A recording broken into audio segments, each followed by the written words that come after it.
पण हे कॅरेक्टर थोडंसं मला ते त्या प्रकारे वळवून घ्यायला लागलं. सो ही डिस्कशनची प्रोसेस असते, एक कॅरेक्टर तयार करणं. त्या डिस्कशनमध्ये डिरेक्टर मेजरली असतो, तो ॲक्टर तर असतोच ऑफकोर्स, रायटरची कला असते ती. सो सगळे एकत्र मिळून ते कॅरेक्टर बांधत असतात असं मला वाटतं.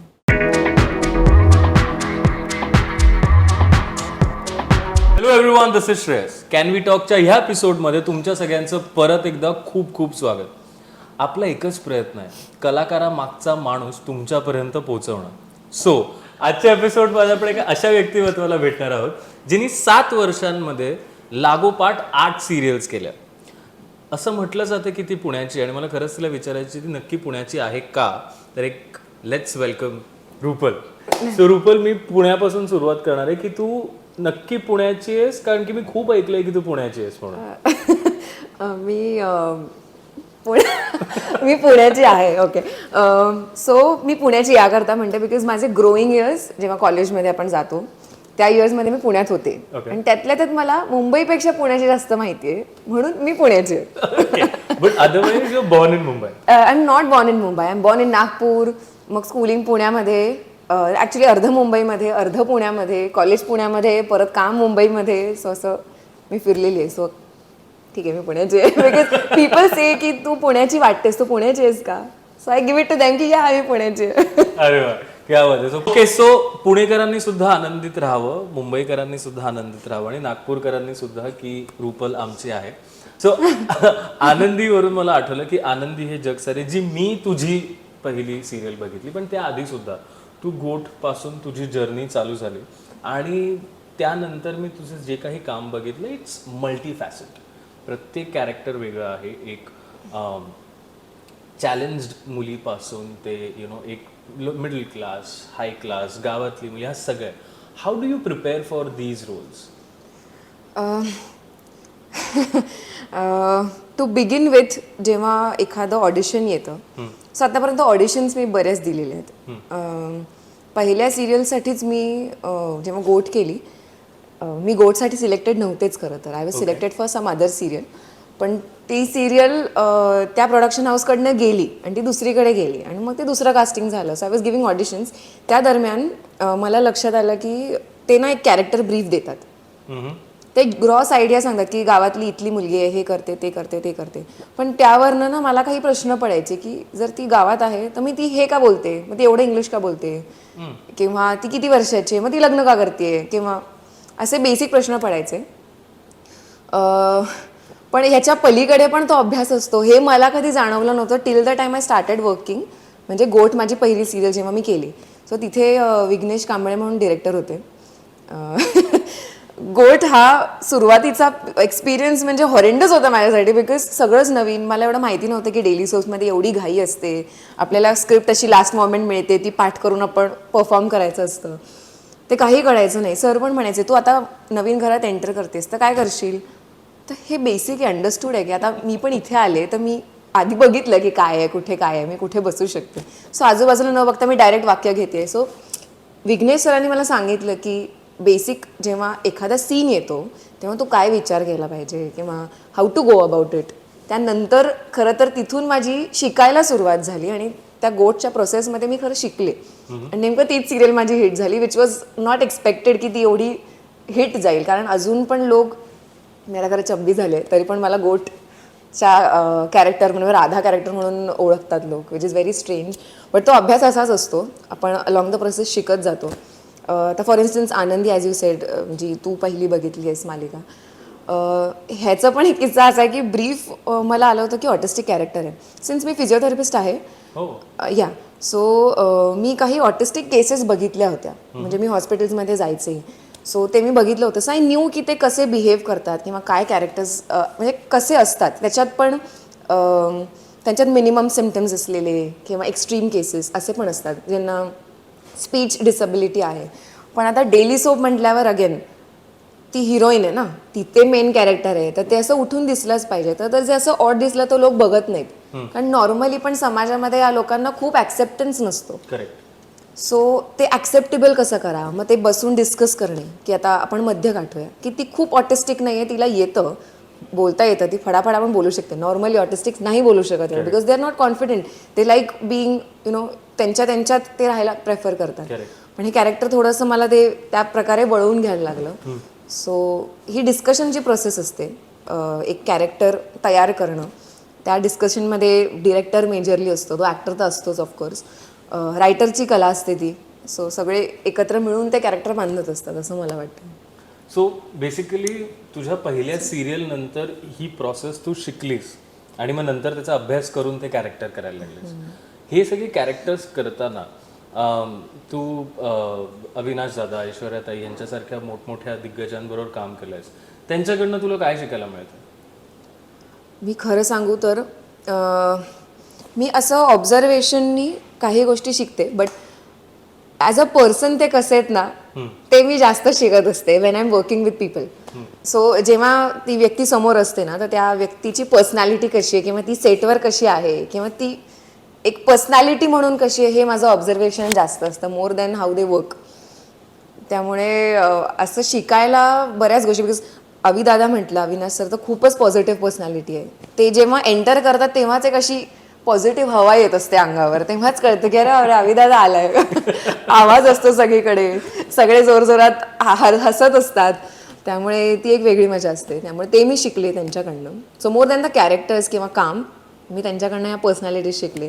तर ऐश्वर्याताई खूप कंपोज्ड आहे. तर काही वेळेला ना असं होतं की ॲक्टर आणि डिरेक्टर या दोघांमध्ये एक मध्य नाही आहेत. आणि सिरियल बिझनेसमध्ये जेव्हा तुम्ही सिरियल करत असता तेव्हा आपल्याला खूप घाई असते. म्हणजे दिवसाला एक मिनिमम 10, 12, 13 सीन्स करायचे असतात. तर त्याच्यामध्ये तुम्ही डिस्कशनवर वेळच नाही वाया घालवू शकत. कॅरेक्टर तर दिलेलं असतं, पण डिरेक्टरचं म्हणणं आहे की तू रड, ॲक्टरचं म्हणणं आहे समजा की नाही तू रडू नको. म्हणजे मी रडत नाही, मी एक बेसिक इमोशनल होते, ते रडायचा भाग बाकी लोकांना करू दे, की इमोशनल झाली हे कळतंय, ते पुढचं आता ते लोक प्रेक्षक बघतील असं. तर मला असं आठवतं आहे की ऐश्वर्याताई खूप शांतपणे म्हणाले की कसं हवं आहे, बरं ठीक आहे तसं करते, आणि she did it very easily. So ह्या जे बेसिक गोष्टी आहेत ना त्या मी या लोकांकडनं शिकते. तर फॉर इन्स्टन्स नीलकांती पाटेकर, त्यांच्याबरोबर मी काम केलं. शी इज व्हेरी स्टबन. त्या अजिबात ऐकत नाहीत. म्हणजे डिरेक्टरनी लाख सांगू, त्या असं असतं की नाही कॅरेक्टर बिल्ड मी करते की नाही, मला बघणार आहेत लोक, तर मी हे असंच करणार. तर अशा पर्सनॅलिटीज आहेत. त्यातनं आता मी त्या कॅरेक्टरसाठी जेवढं घेतलं पाहिजे किंवा मला त्यावेळेला जे योग्य वाटतं ते मी या सगळ्या लोकांकडनं पिक करत असते आणि ते इम्प्लाय करत असते. आणि हे सगळं पिक केल्यानंतर टुडे समज रुपल मग कशी आहे, ती डिरेक्टरचं ऐकते नाही ऐकते की मग खरं सांगा सगळं कसं खरं सांगायचं, पुढे काम करायचं मला. तो एक मध्य गाठावाच लागतो, कारण आर्ग्यू करून किती आर्ग्यू करणार आपण. पण करेक्ट. जेव्हा पण मला पुढे कळतं की मी बरोबर होते तेव्हा माझं एक असं की मी बरोबर होते असं एक माझं असतं. बट ऑफकोर्स तो मी माझ्या पुरतंच ठेवते, मी कोणाला दाखवणार तिथे सेटवर. बट या काही वेळेला मी अडून राहते. आता स्पेसिफिकली जेव्हा मी आनंदी करत होते, कारण मी केसेस बघितल्या होत्या. ऑन दी कॉन्ट्रारी बाकीच्यांनी त्या केसेस बघितल्या नव्हत्या. तर माझा प्रश्न हाच होता लोकांना की तुम्ही बघितल्या आहेत का, आपण हवं तर बसून व्हिडिओज बघूया. पण तेवढा वेळच नव्हता, अगेन डेली सोप. सो त्यावेळेला मी खूप हे करायचे, आर्ग्यूच करायचे की नाही मला हे असंच हवं आहे, मला हे तसंच हवं आहे. बट अनफॉर्च्युनेटली माझी सगळी मेहनत त्या 2 महिन्यातच मला फिट करायला लागली, नंतर ती लवकर बंद झाली. सो या इव्हेंच्युअली जिकडे गरज असते तिथे मी भांडते, जिकडे डिरेक्टर म्हणतो की ठीक आहे कॅरेक्टर असं बेसिक आहे, श्रीमंत आहे, पोरगी ती अमुकच करेल तमुकच करेल, fine I will do it for you. So basically तू डिरेक्टर प्रमाणे यू मोल्ड युअर सेल्फ. हो, बिकॉज डिरेक्टरच्या मनात पण एक ग्राफ असतो ना. करेक्ट. हां, म्हणजे आता समजा एक कॅरेक्टर खूप चांगलं आहे किंवा आता खूप वाईट आहे समजा, तर ते इव्हेंच्युअली ते चांगलं होणार आहे पुढे जाऊन, किंवा ते मोल्ड करायचं आहे किंवा त्या कॅरेक्टरला कुठेतरी दुसरीकडे प्लेस करायचं आहे आपल्याला त्या सिच्युएशनमध्ये. तर तो एक डिरेक्टरचा ग्राफ असतो जो ॲक्टरला माहिती नसतो. कारण डिरेक्टर हा ऑन फ्लोअर पण इन्व्हॉल्ड असतो आणि बॅक ऑफ द कॅमेरा पण इन्व्हॉल्ड असतो. So he is the only person ज्याला सगळं माहिती आहे. सो आपण आफ्टर पण खूप नाही आर्ग्यू करू शकत. सो एक मध्य गाठावाच लागतं. सो या काही वेळेला मी डिरेक्टरचं ऐकते, बट काही वेळेला असं होतं की नाही मला नाही वाटत हे, so I cannot act like a puppet. की तुम्ही म्हणाल तसं मी करेन. सो माझे पण काही इनपुट्स असतात काही वेळेला, बट ते खूप बियॉन्ड गेलं तर की ठीक आहे तुम्हाला जे हवं ते मी करते for my mental peace and your mental peace I do it for you. So जसं तू मगाशी म्हणालीस की तू भरपूर ऑडिशन्स दिलेस, ही प्रोसेस तुझ्यासाठी कशी आहे? म्हणजे बऱ्याच वेळेला रिजेक्शन्स येतात, आपण नाही होत सिलेक्ट त्या रोलसाठी. How do you take it? आता या ना मागचं जवळपास 1 वर्ष मी घरीच होते. मी काहीच काम केलं नाही. मी ऑडिशन्स देत होते. तर कम्पॅरेटिव्हली अगेन माझे जे प्युअर को ॲक्टर्स किंवा जे बाकीच्यांबरोबर मी काम केलं आहे त्यांच्याशी जेव्हा मी डिस्कस करते तेव्हा मला कळतं की त्या लोकांनी खूप ऑडिशन्स दिलेले आहेत माझ्याहून पेक्षा जास्त खूप. आणि माझं असं व्हायचं की मी काहीच करत नाही. मी ना एफर्ट्स घेते, ना मी बाहेर जाते, ना मी कुठे इंट्रोडक्शन्स देते. I am not taking efforts. आणि काही वेळेला मला असं वाटतं की it is okay if you are a good actor the work is going to come to you. But again after a point ना, म्हणजे जेव्हा एक डेली सोप आर्टिस्ट घरी बसतो ना त्याच्यासाठी ते खूप डिफिकल्ट असतं. बिकॉज तुम्ही 13 तास सलग सेटवर असता, उरलेला अमुक 1-2-4 तास तुम्ही ट्रॅफिकमध्ये घालवता आणि उरलेला चिटूरपिटूर जो वेळ मिळतो तो तुम्ही आराम करत असता, त्याच्यात तुम्ही आराम करत असता. सो डेली सोपच्या आर्टिस्टसाठी घरात बसणं तर खूपच डिफिकल्ट आहे. सो या मागच्या वर्षी तशी माझी एक अवस्था झाली होती आणि डिफिकल्ट होतं कोप करायला. आणि त्या पॉईंटला मला रिअलाईज झालं की फक्त अभिनयाच्या जोरावर घर नाही चालू शकत. आत्ता मी जितके हसून सांगते इट्स नॉट दॅट लाईट, कारण त्यावेळेची ती इंटेन्सिटी आणि त्या गोष्टीचं वेटेज खूप होतं. सो ऑफकोर्स मी म्हणजे 2 वर्षापूर्वीपर्यंत मी प्रॅक्टिस पण करत होते. मी ऑनलाईन कन्सल्टेशन करत होते. सो ते चालू होतं, पण मागच्या वर्षी तेही बंद होतं. सो मी काहीच करत नव्हते. मी खूप शेलमध्येच गेले होते. बट देन आय रिअलाइज की नाही, काहीतरी हातपाय हलवायला पाहिजे आपल्याला.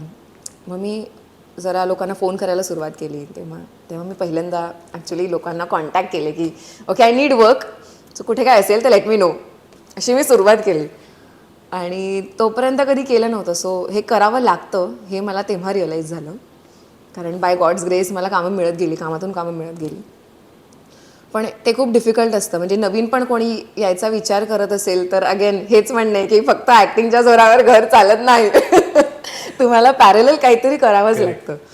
So yeah that is necessary. But coping is really difficult. I am still trying to cope with that. म्हणजे काही वेळेला तुमच्या मनासारखे कॅरेक्टर्स नाही मिळत.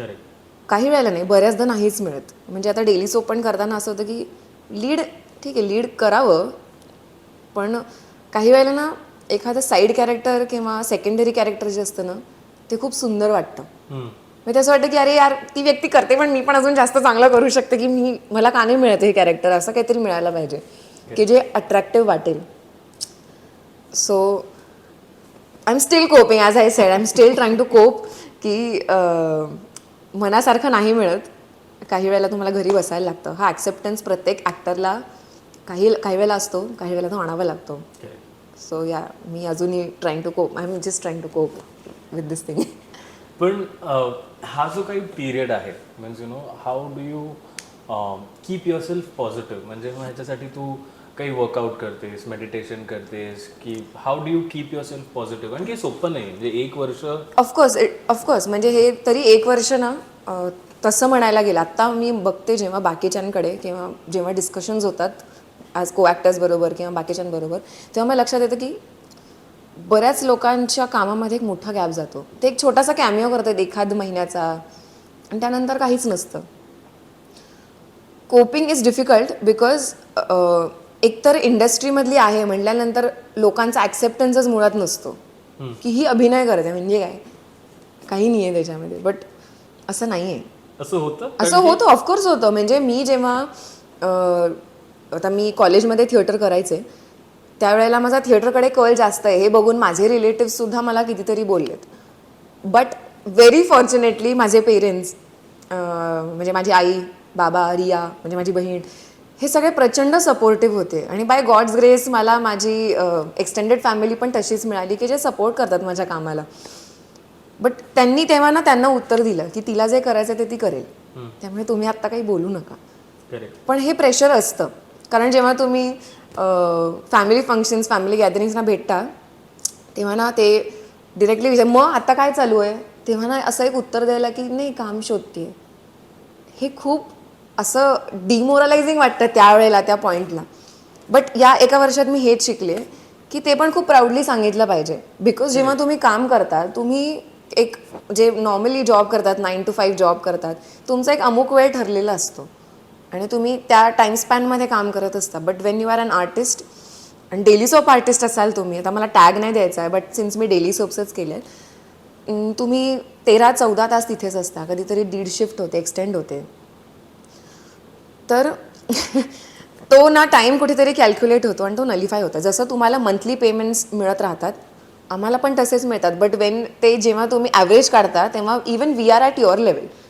आणि दुसरी गोष्ट अशी की तुम्हाला वीकेंड ऑफ वगैरे पण नसतं ना, एक Saturday Sunday Of of course. आहे, घरी बसलो असं नाही. ऑफकोर्स नसतं. तुम्ही 1.5-2 वर्ष सलग काम करता. एक्झॅक्टली. सो त्यामुळे तो ब्रेक जस्टिफाईड आहे असं मला एक्झॅक्टली. सो तो जस्टिफाईड आहे, हे ॲक्सेप्टन्स आला पाहिजे. सो जेव्हा कोप करायला लागतं या सगळ्या गोष्टींशी, तेव्हा सेल्फ थॉट असाच येतो ॲक्टरकडे की मी काहीच करत नाही. आणि त्यात आजकाल social media, be it Instagram, be it YouTube shorts, ह्याचं तर इतकं प्रेशर येतं. म्हणजे मला ॲक्च्युली लास्ट इयर झालं की मी काहीच करत नाही आहे. म्हणजे if you observe my profile अजून पण ना मी ते ब्लूटिकवर काम केलं होतं, ना मी ते रील्सवर काम केलं होतं, ना मी पोस्ट करत होते. मग ते कोलॅब्स येतात, ते पण मी करत नव्हते मधल्या काळामध्ये. माझं झालं की नाही करायचं आहे, हे मी नाही करत, हे माझं कामच नाही आहे. माझं काम काय आहे की एक स्क्रिप्ट आली की त्याच्यावर काम करा, एक कॅरेक्टर आहे त्यावर वर्क करा, मग कॅमेरासमोर आपण अभिनय करायचा. हे काय आहे की छोटा कॅमेरा ठेवून मोबाईलवर तुम्ही 3-4 सेकंद रील करून पोस्ट करा. मी म्हणजे मी अजून याला पण मी अजून I am trying to cope. अजून पण मला ते जमत नाही रील्स वगैरे करायला. सो जेव्हा मी ॲज आय सेड की लकीली माझी फॅमिली खूप सपोर्टिव्ह आहे. माझी बहीण, माझी आई, बाबा नाही आहेत पण त्यांनी मला खूप सपोर्ट केला आत्तापर्यंत. सगळ्यांनी मला खूप सपोर्ट केला. सो ते मला हेच सांगत राहतात की तुझं काम असंच आहे. म्हणजे ते इंडस्ट्रीमधले नाहीच आहेत, त्यांना तर काहीच माहिती नाही आहे. म्हणजे ना त्यांनी ऑडिशन्स दिले आहेत, ना त्यांनी जाऊन लोकांशी इंटरॅक्शन केलं आहे, ना असं झालं आहे कधी की तुमचं ऑडिशन एखाद्याला आवडलं आहे आणि ते इतरांना दाखवून तुमच्यासारखं करायला लावून त्यांना कास्ट केलं.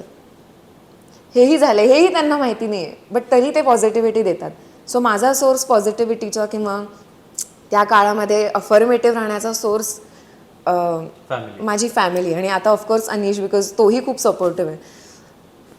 So yeah, that is my source of positivity. Exercise म्हणाल तर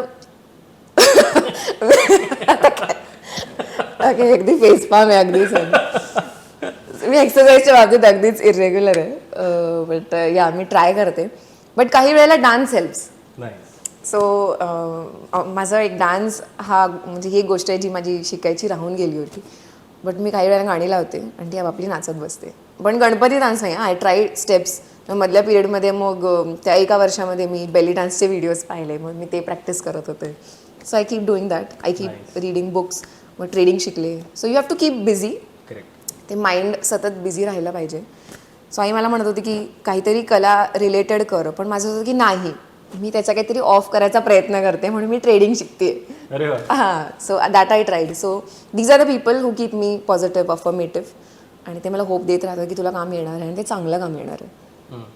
काही वेळेला तुम्ही कामं रिजेक्ट पण करता. त्या एका वर्षामध्ये असं नाही झालं की काम आलं आहे आणि मी ते घेतलं नाही. म्हणजे मी असं झालं की काही वेळेला मी रिजेक्ट पण केलं आहे. कारण काही वेळेला ना तुमचं प्रोफाईल बिल्ड होत असतं. आता जेव्हा रुपल म्हणून काही लोकांना ज्यांना माहिती आहे माझं काम, ते जेव्हा मागे बघतील तेव्हा यांना कळेल की ओके हिने थोडी एक व्हरायटी केली आहे. I cannot keep on doing the same characters. पण अगेन त्याच्यात पण असा भाग आहे की जेव्हा तुम्ही ते काम रिजेक्ट करता, आता मी 4 दिवसापूर्वी हे रिजेक्ट केलं आहे, तर 4 दिवसानंतर असं फील येतं की मी का रिजेक्ट केलं, आता माझ्याकडे कामच नाही. बट तेच आर्टिस्टचं जे स्ट्रगल म्हणतात ना, हे तेच आहे, थांबणे. आयदर तुम्ही चांगल्या अपॉर्च्युनिटीसाठी थांबा किंवा तुम्हाला चांगलं काम येईपर्यंत जे मी म्हणते ते, किंवा यू कोपिंग की तुमच्याकडे आता काम नाही आहे, ह्या प्रकारचं थांबणं. So I think this is a very good message प्रत्येकाला ज्याला ह्या फील्डमध्ये करिअर करायचं आहे, की तुम्ही वेगवेगळ्या स्किल्स बिल्ड करा, काहीतरी बॅकअप ठेवा. पण आता जसं आपण म्हणतोय की नवीन येणाऱ्या लोकांबद्दल तुझी सुरुवात कशी झाली, जसं तू म्हणे तू थिएटर करत होतीस, पण वॉज इट प्लॅन की हां मला ना ॲक्ट्रेस बनायचं आहे, की कसं was it accidental? It was definitely accidental.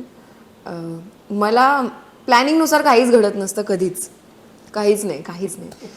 So माझं प्लॅनिंग होतं की मी थिएटर करेन. सो आपण कसं विकेंड्सना छान नाटकं असतात, सॅटर्डे संडे नाटकं असतात, फ्रायडे सॅटर्डे संडे. मग उरलेले आपण वीकडेजमध्ये आपण काम करूया प्रॉपर क्लिनिकमध्ये व्यवस्थित, आपण प्रॅक्टिस करू छान, आणि मग आपण विकेंड्सला आपण प्रयोग करू छान नाटक बघून. पण असं काही घडत नाही घडत. अचानक काहीतरी तुम्हाला एक फोन येतो, ते सांगतात की आम्ही फिल्मफार्मचे ऑडिशन्स आहेत, तर तू जाणार आहेस का तिकडे? की ठीक आहे. आणि मी मिसहिअर असं केलं होतं त्यावेळेला की फिल्मफार्म म्हटल्यावर कदाचित फिल्मचं ऑडिशन असेल म्हणून आपण जाऊया, आणि म्हणून मी गेले. आणि तिथे गेल्यावर मला रिअलाईज झालं की ते फिल्मचं नाही आहे, ते डेली सोपचं आहे. आणि मी ते ऑडिशन दिलं आणि मी जे सिलेक्ट झाले तर त्याच्यासाठी ती स्क्रॅप झाली. पण कसं डेस्टिनी असते पहा, ती स्क्रॅप झाली. मग त्याच प्रोडक्शन हाऊसची दुसरी आली, त्याच्यामध्ये मी कास्ट झाले, आणि ती सिरियल होती गोठ. सो ती डेस्टिनी असते, म्हणजे तुम्ही रिजेक्ट होता, तुम्ही ॲक्सिडेंटली तिथे पोहोचता. बरं, तुम्हाला कळत असतं की चुकून आलो इथे, तरी पण ते we just end up there. म्हणजे असं ते जा आता. So it just happen. हां, आता तर I am just going with the flow. We have no plans, nothing. So just going with the flow. पण मग असं होतं का की म्हणजे तू मध्ये समज प्रॅक्टिस वगैरे चालू केलीस तर एक काय म्हणतात ते ॲक्ट्रेस आणि एक सेलिब्रिटी फिजिशियन आहे, तर म्हणून गर्दी वाढते का कधी? उलट होतं. काय सांगते? ऑफकोर्स. आता हे तुम्हाला ठेवायचं आहे ठेवा, नाही तर कट करायचं तर कट करा. बट स्टील आता हे जे आहे ना, काही वेळेला असं होतं की डॉक्टर्स, जेव्हा तुम्ही डॉक्टरकडे नवीन एरियामध्ये आहात तुम्ही, आणि एखादं आडनाव तुम्हाला ऑड दिसलं, म्हणजे ऑफ आहे, जोशी कुलकर्णी नसून काहीतरी वेगळं आहे आडनाव, तर माणूस विचार करतो की हा डॉक्टर चांगला असेल का? जे नसलं पाहिजे त्या माणसाने शिक्षण घेतलंय, त्याच्या आधी नावाच्या आधी डॉक्टर लागले की नाही, मग तो शिकलेला आहे, जाऊन बघा, तो चांगला असणार. तसं ॲक्टरच्या बाबतीत असं होतं की ही अभिनय करते, हिला काय येणार आहे, असं होऊ शकतं. हां, बट अगेन ह्याच्यामध्ये पण गंमत अशी आहे की व्हेरी फॉर्च्युनेटली जे इंडस्ट्रीमधले लोक आहेत ते बऱ्याचदा मला फोन करतात. म्हणजे आता काही फ्रॅक्चर झालं आहे किंवा स्प्रेन आहे किंवा स्पाझम आहे, म्हणजे जे कोल्ड ऑर्थो केसेस आहेत की जिकडे ॲक्च्युली यायची गरज नाही आहे, बट असा त्रास होतो, तर व्हॉट शुड बी डन. तर ते मला फोन करतात आणि ते मला विचारतात, आणि मग त्यांचं नंतर असं होतं की नाही, तू बरोबर बोलली होतीस. सो हे असंच होतं. मग ते इव्हेंच्युअली जाऊन येतात दुसऱ्यांकडे, मग ते मला फिरून तेच सांगतात की नाही, तू बरोबर बोलली होतीस. तू त्यांना सांगतेस का तर फोन झाला तर जीपे करायला? नाही ना, तिथनं पण काही बोनी नाही आहे माझी. तसं ती मैत्रीण आहे, काय हिला पैसे द्या. तिथनं पण नाही. बट व्हेरी लकीली अगेन या फील्डमध्ये पण असे लोक आहेत. बीट सुप्रियाताई आहे, म्हणजे सुप्रिया पाठारेला केलं, सुप्रिया विनोदला मी ट्रीट केलं आहे. तो ह्या काळामध्ये आता जसं तू म्हणालीस की even you are coping up with social media, do you plan की नाही मला मे बी माझा ऑनलाईन प्रेझेन्स आता थोडा वाढवायचा आहे, मे बी यार हे काय ठरवलंयस तू? डू यू थिंक, कारण की बघ मी तुझे काही रील्स बघितलेत, काही शॉर्ट्स बघितलेत, जिथे तू जसं मगाशी म्हणालीस की तू डान्स करतेस, नॉट मे बी कोरिओग्राफ, पण यू डू इट. हे काही मी बघितलेले आहेत, पण कॉन्शियसली आता तुझा एफर्ट आहे का की I want to increase my online presence? हो, मी प्रयत्न खूप करते. म्हणजे माझं असं होतं की आज आपण उठून रील करूया, आज सुट्टी आपण काही करत नाही आहोत, तर आज आपण रील करूया. पण नाही होत, माझ्याकडनं नाही होत. मला ते ना अजूनही असं वाटतं की काय आपण ट्रायपॉड लावून कॅमेरासमोर ते 3 सेकंद असं जाऊन पळत पळत मागे या आणि काहीतरी परफॉर्म करा. How is that going to help? But it is going to help. Correct. कारण ॲडचे जेव्हा ॲडसाठी फोन येतात किंवा be it for film, Hindi films पण, ते तुम्हाला डिरेक्टली विचारतात की तुमचे इंस्टाग्रामचे फॉलोअर्स किती आहेत. Do you think that's right? I don't think that's right. कारण की तुम्ही असं नका विचारू. एक वेळ तुम्ही प्रोफाईल बघून तुम्ही जा ना. मग एखाद्याचे कदाचित 5,000च फॉलोअर असतील आणि एखाद्याचे काय कितीतरी लाखांमध्ये असतील फॉलोअर्स, पण कदाचित 5,000 जिचे आहेत ती व्यक्ती सेन्सिबल कॉन्टेंट क्रिएट करू शकते, तिच्यात केपेबिलिटी आहे.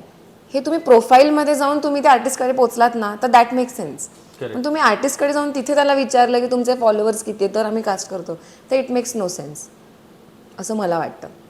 करेक्ट. लोकांचं मत वेगळं असू शकतं, तर ते उलटं असलं पाहिजे. म्हणजे तुम्ही असं आता तुम्ही कितीतरी वेळ इंस्टाग्रामवर ते कितीतरी किलोमीटर पळत असता, तर while doing that you find someone you know doing relief nice performance, may be ते डान्स असेल, ते जे ट्रेंडिंग आहे टिपिकल एकच डान्स करण्यापेक्षा if the person is doing something else, तो you just hook to it and then you just go and check out the profile if she is an artist or if he is an artist, and then you try to reach out that person. That makes sense.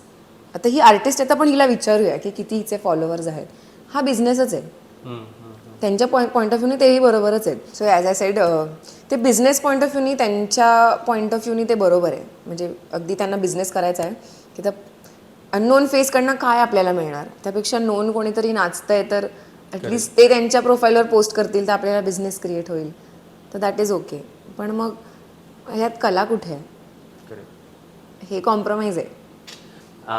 मला एक असा प्रश्न आहे की आपण generally म्हणतो की acting किंवा art helps you build relationships. या तर ह्याच्यावर तुझं काय मत आहे? म्हणजे ह्या इंडस्ट्रीमध्ये तू असे काही रिलेशनशिप्स बिल्ड केले आहेस का की जेणेकरून रुपल एक माणूस म्हणून घडली? हे आर्ट थ्रू नाही आहे, म्हणजे बाहेर, म्हणजे इंडस्ट्रीच्या बाहेरचे जे लोक आहेत त्यांच्याबरोबर कदाचित आय एम कम्फर्टेबल. म्हणजे हे माझं जनरल ऑब्झर्वेशन आहे. आय डोंट नो वेदर हे answer is you know justifying your question, but बाहेर जे इंडस्ट्रीशी असोसिएटेड नाही आहेत, जेव्हा तुम्ही त्यांच्याशी संवाद साधता तेव्हा एक आर्टिस्ट त्या लोकांशी बोलताना किंवा एक संवाद साधताना जास्त कम्फर्टेबल असतो आणि एक्सप्रेशन्स जास्त लवकर रीड करू शकतो. हे माझं ग्रॉस ऑब्झर्वेशन आहे. बिकॉज ती व्यक्ती काय विचार करते किंवा हालचाल काय चालू आहे किंवा काय असं चाललंय मनामध्ये, असा एक ग्रॉस अंदाज येऊ शकतो. किंवा एक व्यक्ती कुठे स्टँड करते, मला जज नाही करत मी, बट ओव्हरऑल अपिअरन्सवरनं किंवा ज्या पद्धतीने बोलतो माणूस किंवा ज्या पद्धतीने बसतोय किंवा रेस्टलेसनेस दिसतंय, तर त्यावरनं अंदाज येतो आणि त्यावरनं आपण लगेच जज केलं की समोरच्या माणसाला असं वाटतं की नाही हिला कळतंय आपल्या मनातलं. सो त्यामुळे ते रिलेशन बिल्ड होतं. बाहेरचं सांगते. पण इंडस्ट्रीमधल्या लोकांचा विचारणार तर ते मला असं वाटतं ते खूपच वाईब लेवलला असतं. ते असं नसतं की आर्ट आहे म्हणजे जस्ट बिकॉज तू पण अभिनय करते मी पण अभिनय करते म्हणून आपण कनेक्ट झालो, तर नाही. ते वाईब लेवलला असतं. म्हणजे प्रत्येकाच्या मनात काय चालू आहे किंवा काय कुठे चाललंय हे सगळं व्यवस्थित माहिती असतं. पण ते वाईब लेवलला तुम्ही ज्याच्याबरोबर जुळता किंवा ज्यांच्याशी जुळतं तुमचं वाईब लेवलला, त्यांच्याशी तुम्ही कनेक्ट होता असं मला वाटतं इंडस्ट्रीमध्ये. बाहेर इट इज इझी, म्हणजे तुम्ही जास्त फ्रेंडली असता, जास्त ओपन असता. आता काही इंट्रोवर्ट आर्टिस्ट पण असतात जे शांत बसलेले असतात, बट ते introverts, they like being by themselves, so that makes a difference. तुझी एक फ्रेंड आहे द केकवाले, तिच्याकडनं तुला एक छोटंसं token of love. Thank you. That's a freshly baked cake for you. Thank you. I hope you like it. Of course I like it. I love sweets. So Rupal, तू आज आलीस आणि आमच्याबरोबर एवढ्या कॅन्डिड गप्पा मारल्यास, तुझे एक्सपिरियन्सेस शेअर केलेस त्याबद्दल खरंच थँक्यू. कारण की जसं मी म्हटलं की मी ऑफकोर्स तुझे भरपूर इंटरव्ह्यूज बघितले आहेत, मी वेगवेगळ्या कॅरेक्टर्सबद्दल बघितले, तुझ्या फिटनेस किंवा वेगवेगळ्या विषयांवर बघितले आहेत, पण आज मला तू एक माणूस म्हणून खूप वेगळ्या पद्धतीने कळलीस. आणि आय एम शुअर तुझ्या फॅन्सना आणि आपल्या व्ह्युअर्सना सुद्धा तेच कळलं असेल. So thank you so much. Thank you for having me here. Thank you so much. So ह्या अशाच गप्पा रंगणार आहेत आणि अशाच सगळ्या गप्पा बघायला विसरू नका. तुम्हाला पुढचा कोणता कलाकार आणि त्याच्याबरोबर गप्पा मारलेल्या आवडतील हे आम्हाला कमेंट सेक्शनमध्ये नक्की सांगा. शेअर करा, मित्रमैत्रिणींबरोबर सबस्क्राईब करा and keep watching. Thank you so much.